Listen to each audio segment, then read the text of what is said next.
The windshield wipers fought a losing battle against Manhattan's relentless November rain. Marcus Johnson's fingers drummed against the steering wheel of his taxi, each tap echoing the exhaustion of a 14-hour shift. 11:42 p.m. Just one more fare, he told himself. Just one more. Then home to Keisha's leftover pot roast and maybe 20 minutes of SportsCenter before bed. A flickering streetlight caught the silver of his combat action badge, pinned carefully to the sun visor. Some days he forgot it was there. Others, like today, the anniversary of losing Rodriguez in Baghdad, it felt heavier than his entire cab. "Lord, keep me steady," he whispered, a habit from his army days that never quite faded. The dispatch crackled. "Pick up at St. Regis Hotel, 2 East 55th Street. Anyone available?" Marcus checked his location. 3 blocks away. Unit 247 responding. The St. Regis stood like a glittering fortress against the dreary night, its doorman sheltering beneath a massive black umbrella. As Marcus pulled up, he caught sight of his fare. A man in an Italian suit that probably cost more than 3 months of cab fares, arguing intensely on his phone. "No, you listen to me," the man barked, yanking open the cab door. "I don't care if it's midnight in Singapore. This deal closes tomorrow, or heads will roll." He slumped into the back seat, rainwater darkening the leather. "Financial District, Goldman Sachs Building." Marcus nodded, pulling away from the curb. "Yes, sir. Should take about dash." "Did I ask for commentary?" "Just drive." The words stung more than they should have. Marcus had faced worse. Much worse, but something about this night, this anniversary, made the disrespect cut deeper. He caught a glimpse of his fare in the rearview mirror. Mid-30s, silver watch glinting, face illuminated by his phone's blue glow. "Market's about to open in Hong Kong," the man continued into his phone. "And I've got some minimum wage chauffeur crawling through Manhattan like he's driving Miss Daisy." Marcus's knuckles whitened on the steering wheel. In his mind, he was back in Baghdad, Rodriguez's voice echoing, "Stay frosty, brother. Some battles ain't worth fighting." The cab hit a pothole, jostling them both. "Jesus Christ," the man exploded. "Listen, I gotta call you back. This driver's trying to destroy my spine." He leaned forward, voice dripping with contempt. "Hey, genius, I know they don't teach advanced physics in taxi school, but try to avoid the holes in the road." Something snapped inside Marcus. 15 years of service, 2 tours, a silver star that came with nightmares he still couldn't shake. And this was what civilian life had become?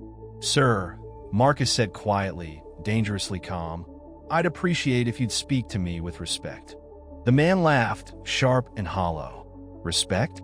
For what? Driving a car?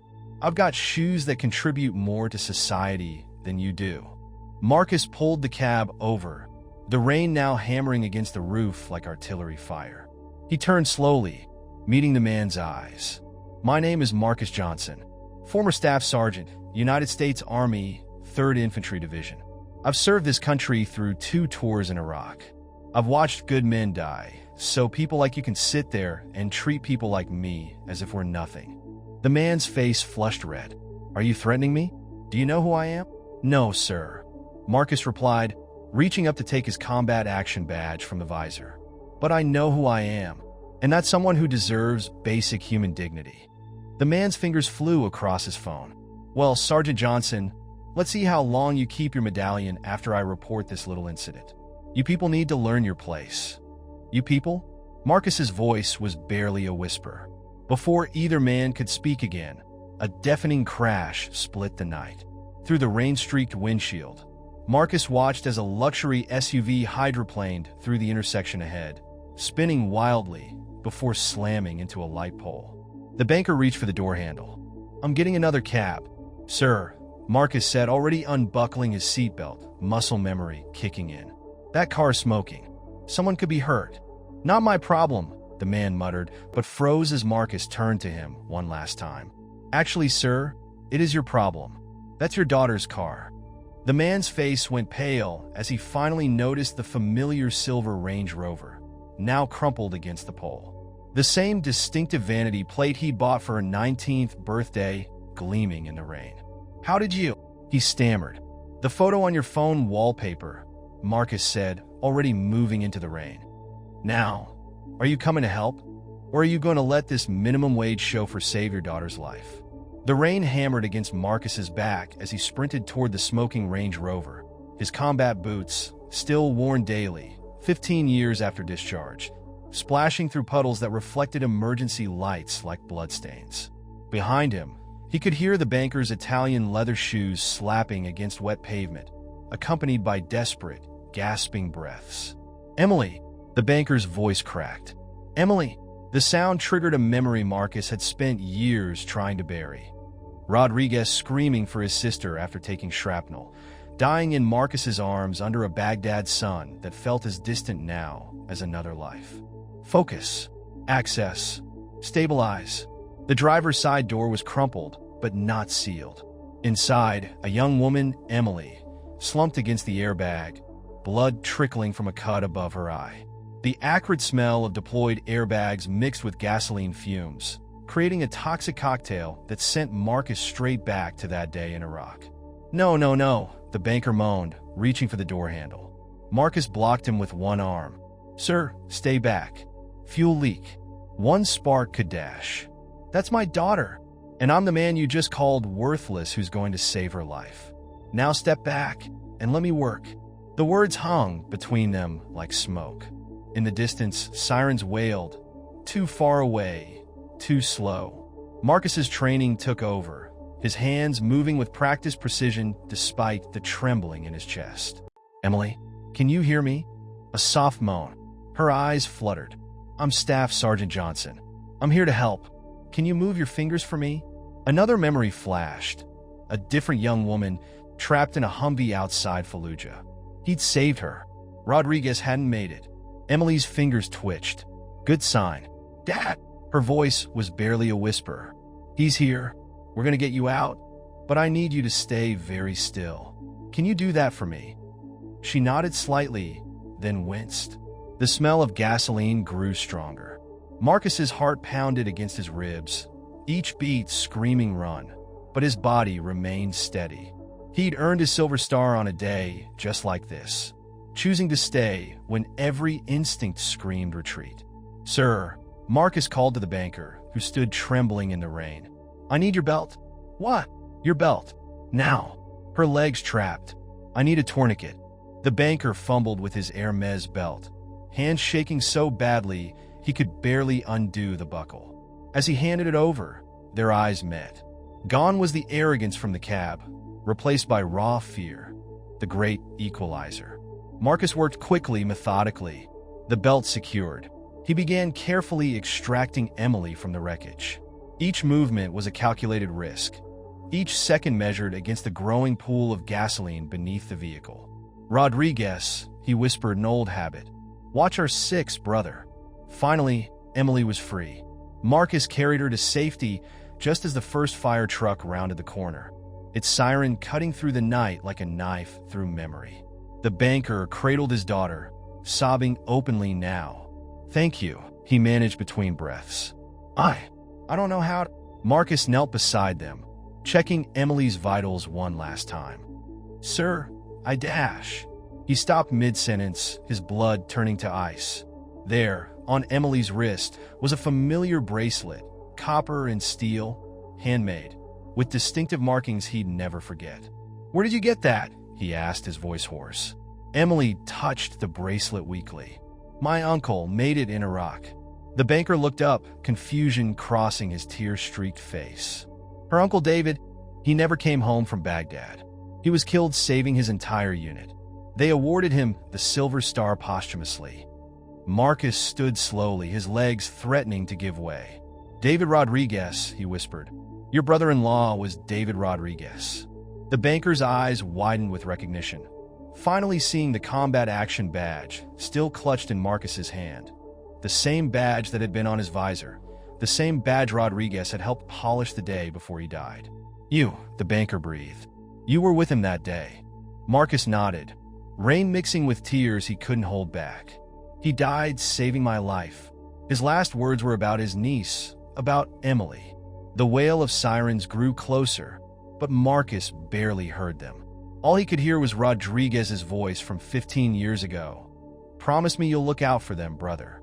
Promise me they'll be okay. He had made that promise. And tonight, without knowing it, he had kept it. The fluorescent lights of Mount Sinai Hospital buzzed overhead like angry wasps, casting harsh shadows across the waiting room's institutional green walls. Marcus sat 3 chairs away from Richard Warner. He finally knew the banker's name, both men staring at the coffee cups growing cold in their hands. "She's going to be okay," Marcus said, breaking a silence that had stretched for nearly an hour. "The doctor said it's just a mild concussion and some bruising." Richard nodded, his earlier arrogance replaced by something more vulnerable, more human. His $1,000 suit was wrinkled, spotted with rain and his daughter's blood. "I keep thinking about what David would say if he saw me tonight. In that cab, the things I said." Marcus closed his eyes, remembering Rodriguez's laugh. "He probably knocked some sense into you." Literally, a ghost of a smile crossed Richard's face. He was always the better man, the better brother-in-law, the better everything. He paused, his voice dropping. "I never deserved to wear his name, to be part of his family." Before Marcus could respond, a notification chirp echoed through the waiting room. Richard pulled out his phone, his face draining of color. "Oh, God!" Marcus leaned forward. "What is it?" Richard turned the phone screen toward him. A video was going viral on social media. Shaky footage from a nearby security camera showing their entire confrontation in the cab, including Richard's racist remarks. The caption read, "Wall Street exec shows true colors to decorated war hero cab driver." 2 million views already, Richard whispered. "My firm, my reputation." Marcus felt a complicated mix of emotions surge through him. Part of him, the part still burning from the humiliation, wanted to let Richard drown in the consequences of his actions. But another part remembered Rodriguez's constant refrain.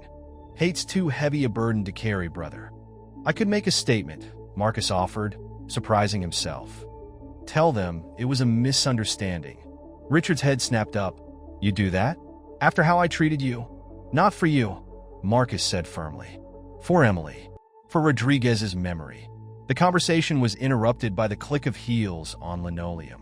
A woman in an expensive pantsuit strode toward them, her face a mask of professional concern. "Mr. Warner? I'm Sarah Chun from Crisis Management. The board called an emergency meeting. They're concerned about the optics." Richard stood, running a hand through his disheveled hair. "The optics? My daughter's in the hospital. Sir, with all due respect, this video is spreading like wildfire. Your words, the timing, it's a PR nightmare. The board is suggesting a temporary leave of absence." Marcus watched Richard deflate, seeing not the arrogant banker from hours ago, but a frightened man facing the collapse of his world. It reminded him of the moment Rodriguez realized they were surrounded in Baghdad, that same look of everything spinning out of control. "What if," Marcus heard himself saying, "we turned this around?" Both Richard and Sarah turned to him. "The video shows the worst of humanity," Marcus continued. "But what happened after? A soldier saving his fallen brother's niece. That's a different story. That's redemption."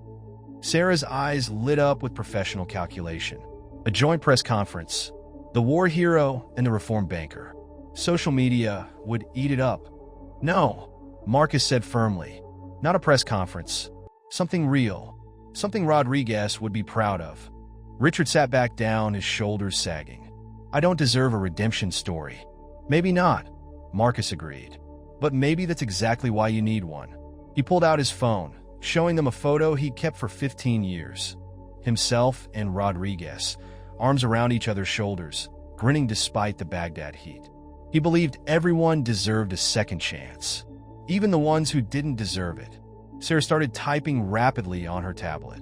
"We could work with this. Set up a foundation in Sergeant Rodriguez's name. Support veterans, fight discrimination." "A foundation?" Richard laughed bitterly. "You think throwing money at this makes it right?" "No," Marcus said quietly. "But what you do with that money might." Richard stared at the photo on Marcus's phone for a long moment. Finally, he looked up, his eyes wet. "There's something you should know about that day. About David's death." He swallowed hard. "The military report, it wasn't the whole truth." Marcus felt his chest tighten.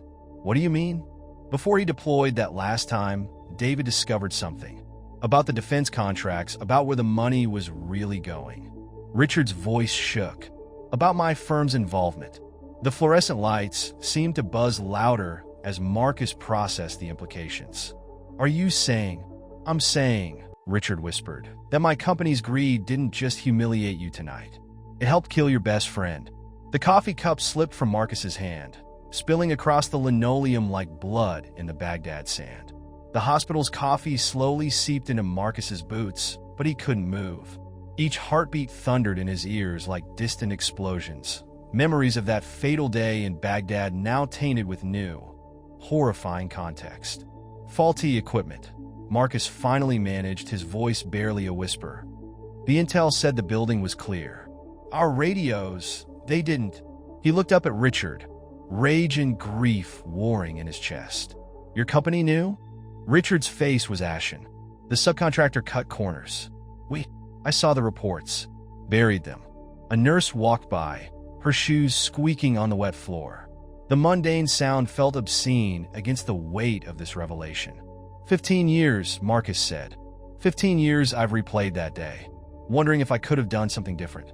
If I could have saved him, his fists clenched, while you sat in your office, counting money stained with his blood. Sarah Chun shifted uncomfortably. Perhaps we should discuss this somewhere more private, Dash. No, Marcus cut her off. No more hiding. No more burying truths. He stood, looming over Richard. You don't get to sanitize this with press releases and foundations. Dad! They all turned. Emily stood in the doorway, bandaged but steady, her mother supporting her. She still wore Rodriguez's bracelet, the metal catching the harsh fluorescent light. What's going on? She asked, looking between them. I heard shouting. Marcus felt his anger crack seeing Rodriguez's niece, the spitting image of her uncle's photos. The same determined chin, the same questioning eyes. Richard stood shakily. Emily, honey, there's something I need to tell you. About Uncle David.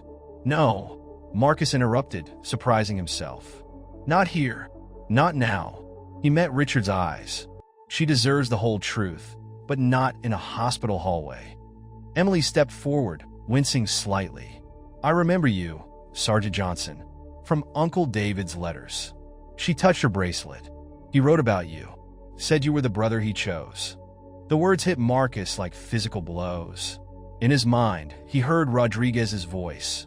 Family ain't about blood, brother. It's about who you'd bleed for. Sarah cleared her throat. Mr. Warner, the board is waiting for our response. If we act quickly, Dash. Your board, Marcus said quietly, dangerously, can wait. This isn't about stock prices anymore. Richard nodded slowly. He's right. He turned to Sarah. Tell them I'm not making any statements. Not until I've made this right.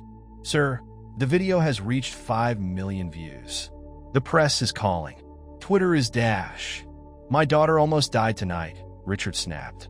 My brother-in-law's death. My company's role. He straightened his spine. Some things matter more than optics.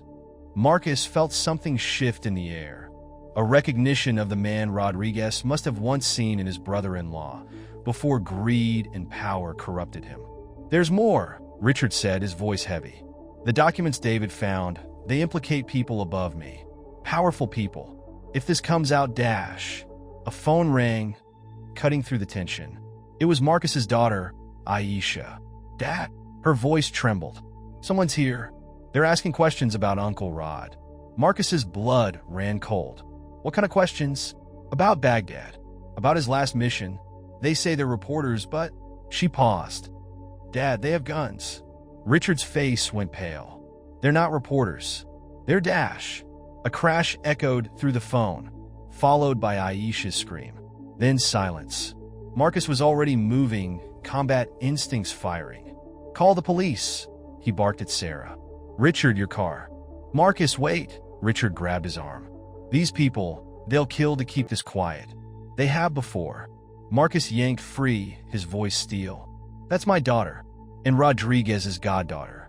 He turned to Emily. Your uncle died protecting his family. Now it's my turn. But as they raced toward the parking lot, Marcus's phone buzzed with a text from an unknown number. The message contained a single photo that made his heart stop. Rodriguez, alive, dated 3 days ago, holding today's newspaper. The truth about Baghdad was even darker than they'd imagined. Richard's Audi cut through the rain-slicked streets of Queens, its engine growling against the night. Marcus stared at the photo on his phone until the image burned into his retinas. Rodriguez, older but unmistakable, his distinctive scar visible above his right eyebrow. The same scar Marcus had watched him receive in a firefight outside Fallujah. "It's impossible," Richard muttered, taking a corner too fast. "We buried him. I saw the body." "Did you?" Marcus asked sharply. "Or did you see what they wanted you to see?" The streets blurred past, each second feeling like an eternity. Marcus's mind raced through possibilities, each more devastating than the last. If Rodriguez was alive, if he'd been living in hiding all these years while Marcus mourned him, his phone buzzed again, an address followed by, "Come alone, or she dies." "Take the next right," Marcus instructed, his voice steady despite the chaos in his chest. "Drop me 2 blocks from Cedar Avenue." "You can't go alone," Richard protested. "These people dash. These people have my daughter, and apparently, your brother-in-law." Marcus checked his phone's battery. 12%. "Call this number if you don't hear from me in 20 minutes. He handed Richard a worn business card. "Detective Maria Santos, NYPD Special Investigations." The Audi slowed to a stop. Rain drummed against the roof like distant gunfire. "Marcus," Richard said, his voice cracking. "I'm sorry. For everything. Save it. Just be ready." The warehouse loomed ahead, its broken windows reflecting emergency lights from a distant siren.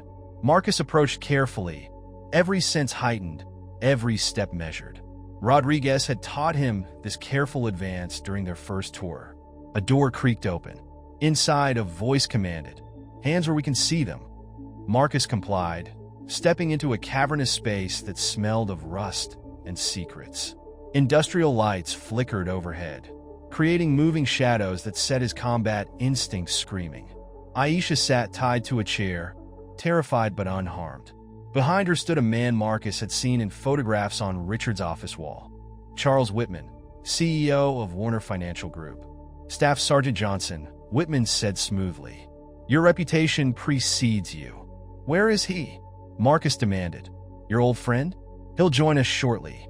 Whitman gestured to another chair. "Please sit. Let's discuss how this ends without bloodshed." A door opened behind Marcus. Footsteps approached. "Hello, brother." Marcus turned slowly.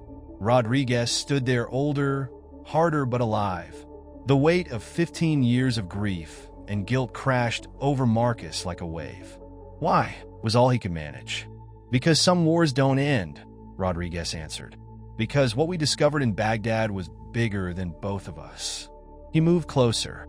The weapons deals, the intelligence leaks, the private military contracts. It went all the way to the top. I had to disappear to expose it. "And my daughter?" Marcus's voice was dangerous. "Is safe," Rodriguez assured him. "But we needed you here. Both of you." Whitman's smile faltered. "Both?" The warehouse doors burst open. Richard stood there, flanked by NYPD officers and FBI agents, Detective Santos at the lead. "Charles Whitman," Santos announced, "you're under arrest for conspiracy, fraud, and the attempted murder of David Rodriguez." "You played me," Whitman snarled at Rodriguez. "All these years." "No, Rodriguez corrected. I played your greed, your certainty that everyone could be bought." He turned to Marcus. "I'm sorry, brother, for letting you believe for the pain. But we needed someone they'd never suspect. Someone whose grief was real." Marcus stood frozen, emotions warring inside him. The joy of seeing his friend alive battled with 15 years of unnecessary mourning. "Dad!" Aisha called out as an officer untied her. Marcus moved to his daughter, holding her tight, feeling her tears soak his shirt. Over her shoulder, he watched Whitman being cuffed, watched Richard embrace Rodriguez with desperate relief. "The evidence?" Santos asked Rodriguez. "Encrypted files, offshore accounts, weapons shipment manifests, 15 years of documentation." Rodriguez smiled grimly. enough to bring down half of Wall Street. Whitman laughed suddenly. You really think this ends here? You have no idea how deep this goes. How many people dash? A single gunshot cracked through the warehouse. Everyone ducked, but Whitman was the only one hit, red blooming across his chest. Through a broken window, Marcus caught a glimpse of a figure lowering a rifle, a figure wearing a familiar combat jacket. Sniper, Santos Schulte, secure the dash. Wait, Marcus said, recognition dawning. That jacket, I know who it is. Rodriguez nodded grimly. We all do. And now the real war begins. On the warehouse floor, clutched in Whitman's dead hand, was a photo. Their entire unit from Baghdad, including the man who'd just fired the shot. Their former commanding officer, Colonel James Harrison, the man who'd signed Rodriguez's death certificate 15 years ago. The night wasn't over. It was just beginning.